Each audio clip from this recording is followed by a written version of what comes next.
नमस्कार, एनडीटीवी राजस्थान देख रहे हैं आप। मैं हूं अनिल ठाकुर। चलिए शुरुआत करेंगे बड़ी खबर से। बड़ी खबर जयपुर से मिल रही है, जहां डबल सुसाइड केस में जांच चल रही है। पुलिस हर एंगल से इस मामले की जांच में जुटी है। सुसाइड थ्योरी पर सवाल उठ रहे हैं। पार्किंग में आपको बता दें, पति पत्नी झगड़ते दिखे थे। एक सीसीटीवी वीडियो आया था सामने।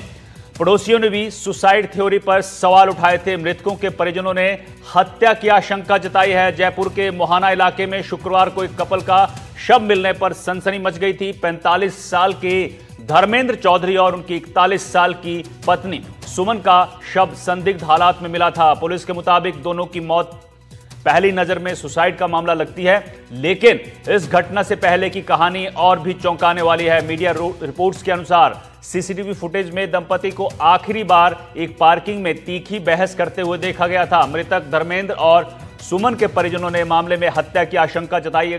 हालांकि पुलिस पूरे मामले को प्राथमिक तौर पर आत्महत्या का मामला मान रही है, लेकिन दूसरे एंगल से भी अब पुलिस ने पूरे मामले की जांच शुरू कर दी है। तो बड़ी खबर आपको बता रहे हैं जयपुर से। कपल सुसाइड केस में अब सुसाइड थ्योरी जो है उस पर सवाल उठ रहे हैं। एक सीसीटीवी वीडियो सामने आया था, उसके बाद ये पति पत्नी इस वीडियो में झगड़ते हुए नजर आ रहे हैं, लेकिन परिजनों ने हत्या की आशंका जताई है। पुलिस हर एंगल से अब इस मामले की जांच कर रही है। दादू दयाल नगर का पूरा मामला है, जहां पति पत्नी का शव मिला था।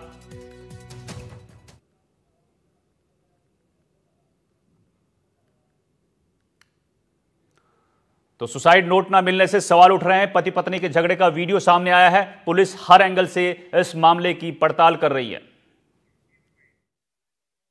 मैं यहाँ पर 5:45 मैं कहीं घूमने के हिसाब से जा रहा था, तो यहाँ पर बच्चे 2 लड़कियाँ आई, उनके फ्रेंड की बेटियाँ थी। उनको कोई बोला कि फ़ोन, तो वो आके ऊपर चले गए।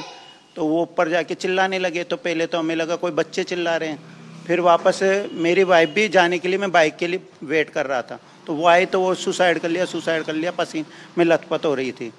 तो फिर मैंने कहा नहीं, मैं ऊपर जाके देखा था, तो उससे पहले जो लड़कियां आई थी वो चिल्ला रही, उनके पिताजी भी आ गए थे। तो हम दोनों साथ में गए थे। तो फिर उन्होंने तो 108 पे फ़ोन किया था, मैंने 100 नंबर पे पुलिस को इन्फॉर्म किया था। मौके की स्थिति ये थी कि धर्मेंद्र जी तो उस पे फंदे पे लटक रहे थे। उनके आधा पाँव तो बेड पे था और आधा पाँव जमीन पे भी पूरा टिका हुआ था, ढंग से टिका हुआ था। 75% पैर यानी कि जमीन पे टिके हुए थे, और भाभी जी साइड में नीचे जमीन बेड पे पड़ी हुई थी। फ्राइडे को जो सूचना मिली थी हमें सुसाइड की, तो मौके पे गई पुलिस। वहाँ पे हस्बैंड था जो फंदे पे लटका हुआ था, और जो उनकी पत्नी थी वो फर्श पे गिरी हुई थी, जिस पे गले पे निशान थे। उसके बाद हमें पुलिस ने महात्मा गांधी अस्पताल की मोर्चरी में उनका शव रखवाया गया। अगले दिन उनका बोर्ड बना करके मेडिकल जूरिस्ट के थ्रू पोस्टमार्टम करा गया। पोस्टमार्टम रिपोर्ट आना बाकी है, अग्रिम कार्रवाई की जाएगी। धर्मेंद्र और सुमन जो है वो इसी फ्लैट में रहते थे, और ये फ्लैट जो है वो अभी पुलिस ने सीज कर दिया है, बंद कर दिया है। ये उनकी जो चप्पल्स है आप देख सकते हैं यहाँ पर ये है, और ये देखिए आपकी ये उनकी किस तरह से वो भगवान को मानते थे। वृंदावन यहाँ पर इनकी गेट पे यहाँ पर लिखा हुआ है, और पूरी तरह से एक तरह से शुभ और लाभ गेट के अंदर एंट्री है। मतलब काफ़ी धार्मिक उनका नेचर था, लेकिन बड़ा सवाल है कि आखिर उन्होंने दोनों पति पत्नी ने कैसे सुसाइड कर लिया, क्योंकि मौके की स्थिति ये बताती है कमरे के अंदर की जो सुमन है, जो पत्नी है, उसकी डेड बॉडी तो नीचे थी, और जो धर्मेंद्र है उसकी डेड बॉडी फंदे से लटकी हुई थी, और एक पैर तो बेड पे था और एक पैर जो है वो जमीन पर था। तो वो मौके की स्थिति से परिजन ये कह रहे हैं कि संदिग्ध है मामला, लेकिन अब ये आत्महत्या क्यों हुई, इसकी वजह क्या है, इस बारे में पुलिस जो है इन्वेस्टिगेशन कर रही है। क्योंकि मौके से सुसाइड नोट नहीं मिला है, एक सीसीटीवी फुटेज मुहाना पुलिस को मिला है, जिससे ये जो एंगल है वो और ज़्यादा घूम गया है, पेचीदा हो गया। क्योंकि पति पत्नी जो है वो लड़ाई करते हुए दिखाई दे रहे, आर्गूमेंट कर रहे, दोनों के बीच में हॉट टॉक हो रहा है। लेकिन फैमिली मेम्बर्स का कहना है, पड़ोसी का कहना है कि कभी भी पति पत्नी में लड़ाई नहीं होती थी, वो हमेशा से हंसमुख रहते थे। लेकिन आखिर बड़ा सवाल है कि अचानक से लड़ाई होती है, तो अचानक से उन्होंने जो है सुसाइड का कदम कैसे उठा लिया। फिलहाल हर एंगल पे जांच की जा रही है। अब जो राज है वो उनके मोबाइल फ़ोन से खुलेंगे।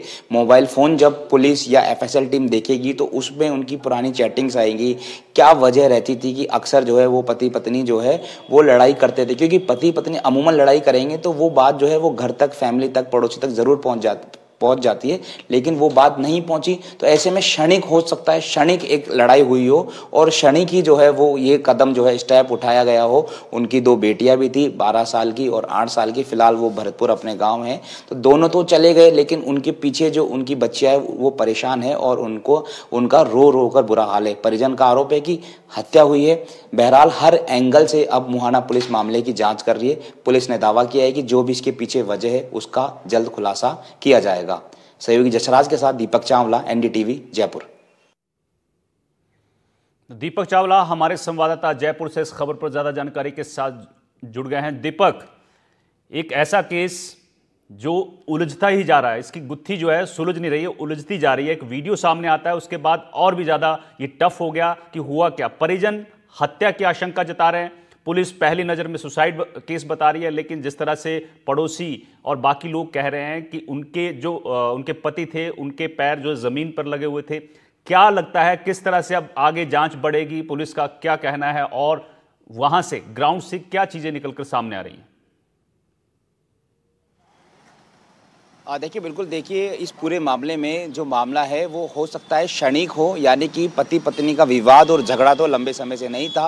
पति पत्नी में प्यार था, उनकी 2 बेटियां थी और परिवार में बहुत अच्छा उनका प्यार था। आर्थिक तंगी की बात तो बिल्कुल भी नहीं है, क्योंकि जो धर्मेंद्र है वो प्राइवेट IDFC बैंक में सेल्स मैनेजर थे, तो स्ट्रॉन्ग थे, पैसों से स्ट्रॉन्ग थे। लेकिन अब जो CCTV फुटेज आया है उसमें आप देखेंगे कि दोनों ही फ्लैट के नीचे पार्किंग एरिया में जो है बातचीत कर रहे हैं, दोनों में आर्ग्यूमेंट भी हो रहा है और तीखी नोकझोंक भी हो रही है। इसके साथ ही अंदाजा लगा सकते हैं उस फुटेज से कि एक दूसरे को रूठने और मनाने का सिलसिला है वो भी लगातार जारी है। पति पत्नी में जो है रूठना मनाना चलता रहता है और हल्के फुल्के झगड़े भी होते रहते हैं, लेकिन ऐसी कोई बड़ा झगड़ा नहीं था, क्योंकि अमूमन पति पत्नी में कोई झगड़ा होता है तो वो बात जो है वो ससुराल पक्ष तक या अपने घर तक या दोस्तों तक जरूर जाती है। तो सभी का ये कहना है कि पड़ोसियों का भी ये कहना है कि कुछ भी लड़ाई नहीं थी, हो सकता है कि अचानक से कुछ बात हो। परिजन तो ये भी आरोप लगा रहे हैं कि संदेह जता रहे, क्वेश्चन मार्क लगा रहे हैं कि एक जो उनकी पत्नी है सुमन, उसकी डेड बॉडी तो नीचे पड़ी हुई है और धर्मेंद्र जो है वो फंदे से जो है पंखे से लटके हुए हैं। तो एक की डेड बॉडी नीचे है, एक की डेड बॉडी ऊपर है। अगर दोनों ने आत्महत्या साथ की है तो दोनों की डेड बॉडी जो है वो साथ रहनी चाहिए, ये भी एक अंदेशा लगा रहे हैं। अब पुलिस ऐसा मान रही है, पुलिस ऐसा शक जाहिर कर रही है कि दोनों में शायद किसी बात को लेकर, वो कौन सी बात है उसी की तो इन्वेस्टिगेशन होना बाकी है और वो FSL रिपोर्ट, मोबाइल रिपोर्ट जब पुलिस चेक करेगी उससे खुलासा होगा कि संभवतः पहले जो है उसकी पत्नी ने जो है आत्महत्या की होगी। फिर वो बाद में जब घर के अंदर आए तो उन्होंने देखा कि उनकी पत्नी जो है वो आत्महत्या कर ली, उसको कोशिश की, उतारा होगा नीचे। फिर बाद में जब उनको लगा कि वो अब इस दुनिया में नहीं रही तो हो सकता है उन्होंने भी जो है आत्महत्या कर ली होगी, ऐसा जो अंदाजा लगाया जा रहे हैं। फिर भी पोस्टमार्टम रिपोर्ट जो है वो बहुत कुछ तक जो है तस्वीर जो है वो साफ कर देगी। पोस्टमार्टम रिपोर्ट में ये क्लियर हो जाता है कि जो जान है वो पहले निकली या फंदे से लटक। पोस्टमार्टम रिपोर्ट कब तक आ जाएगी? देखिए, इसमें अमूमन जो है वो 1 से 2 दिन से 3 दिन का समय जो है वो लग सकता है। चूंकि सैटरडे को जो है पोस्टमार्टम हुआ है तो संभवतः आज सोमवार है तो कल या परसों में जो रिपोर्ट है वो आ सकती है और पोस्टमार्टम रिपोर्ट का इंतजार जो है पुलिस कर रही है और परिजन कर रहे हैं, क्योंकि उसमें क्लियर हो जाएगा। जैसे कि मैं कह रहा हूँ कि जान जो है वो पहले ली, अगर किसी ने मारा होगा तो वो पहले आ जाएगा कि उनकी जान पहले गई, लटकने से पहले गई, तो वो बहुत हद तक जो है पोस्टमार्टम रिपोर्ट से क्लियर हो जाएगा। लेकिन प्रथम दृष्टया जब कोई सुसाइड करता है तो गले में वी नेक बनता है, पुलिस की थ्योरी के हिसाब से वी नेक बनता है, तो वो क्लियर जो वो हैंगिंग दिख रहा है। अगर कोई मान लीजिए अगर कोई उनका मर्डर भी करता है तो किसी तरह का संघर्ष का निशान होता है, लड़ाई झगड़ा होता है, नाखून के या संघर्ष का निशान होता है, तो संघर्ष का निशान जो है वो पुलिस को दोनों में से किसी एक के भी दिखाई नहीं दिया है। तो ये तमाम एंगल जो है वो अभी पुलिस जांच भी कर रही है, यानी तमाम एंगल पर पुलिस जांच कर रही है और आगे तस्वीर साफ होगी जब पोस्टमार्टम रिपोर्ट आएगी। आप बने रहिए दीपक, मैं आपके पास फिर लौटूंगा।